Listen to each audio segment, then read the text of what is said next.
the church's knowledge. A loyal man loves all.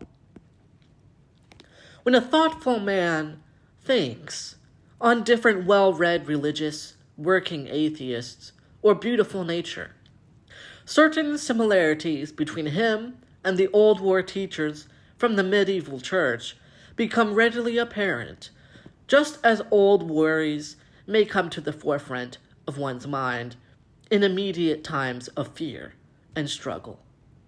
Many teachers and mature people carry several future reasonable worries that spring forth from the fountains of protection and wells of safety. They often fear blatant discrimination in the face of common, base, or shallow assumption, and strive to prevent the unhealthy asocial separation that sometimes occurs after communication, causing prejudice. One man's overbearing pride may outbalance the jovial keenness of the other, and unfortunate social violence or ostracization might result. Fighting streams of belief may chaotically fight and die forever, albeit the belief system's weak or cunning. The beautifully bright, wonderful voice and spirit of nature, in its worldly past and poetical romantic grandiose light, sometimes few men and women feel, because after the chaotic clash or separation between too fast or hasty communicators, positive reparations or forgiveness amidst this delicate world of nature doesn't occur, or is lost amidst this chaotic violence, emitting a dangerously perilous seesaw of unbalanced equilibrium in conversation, adding a labyrinthian, oblivious vortex of emotionally charged, weird silence and confusion. Feeling is proven to be neurological and biodiverse, but with too many prejudices or assumptions in hand, along with an ignorance or deafness to nature, this great well of infinite, lovely beauty drips dry in intellectual famine.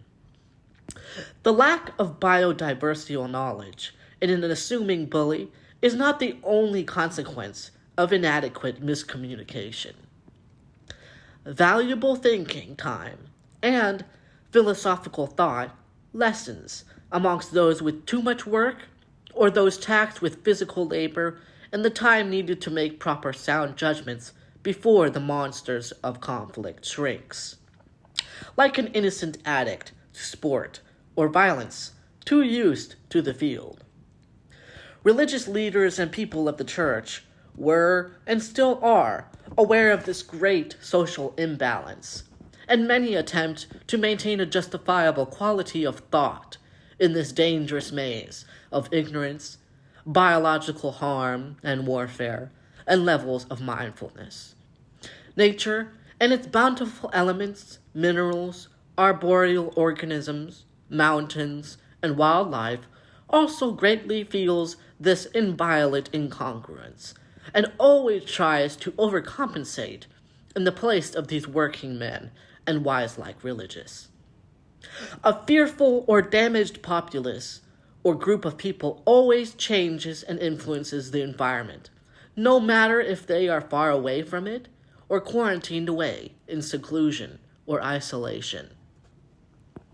There is an extremely important, delicate balance between a species and its healthy environment. Love and constant regulation must be maintained for the ecosystems and ecological wealth, and those that are extremely religious and pious, having nothing but slander, selfishness, hate, and real violence, literally, not just epistemologically or ideologically, poison the nature around them. War, especially bloody religious conflict, breaks this delicate balance and only results in broken, odd friends and families, brainwashed youth and younger people, and a weaker forest. The more people work and become distracted by superfluous, vacuous worries, such as who wins a professional sports game, or having more wealth or money than the neighbor, the smaller the spiritual and biological connection becomes. Being a negative being or person is not limited to religious leaders also. Some atheists or agnostics who skip over or do not read or study the literal religious texts sometimes assume there is no value in religion because of its numerous rules, outdated philosophy, or unexciting, explosionless nature.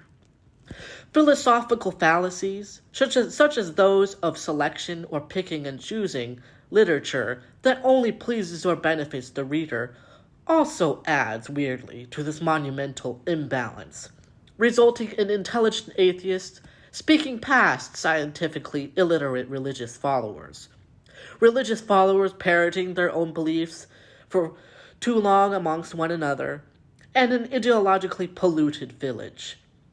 And the newer, peaceful, logical religions and their texts, with updated theology and philosophy, drown in the sea of the past medieval Inquisition's rule, along with the stubborn, ignorant atheist and unknowing agnostic.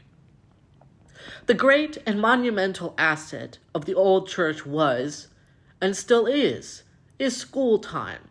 And although leaders may forever squabble over the whats, hows, wheres, and whens of learning institutions, it should always be protected and held close to the heart, not only for the futures of the students, but also for the health of Earth and the planets.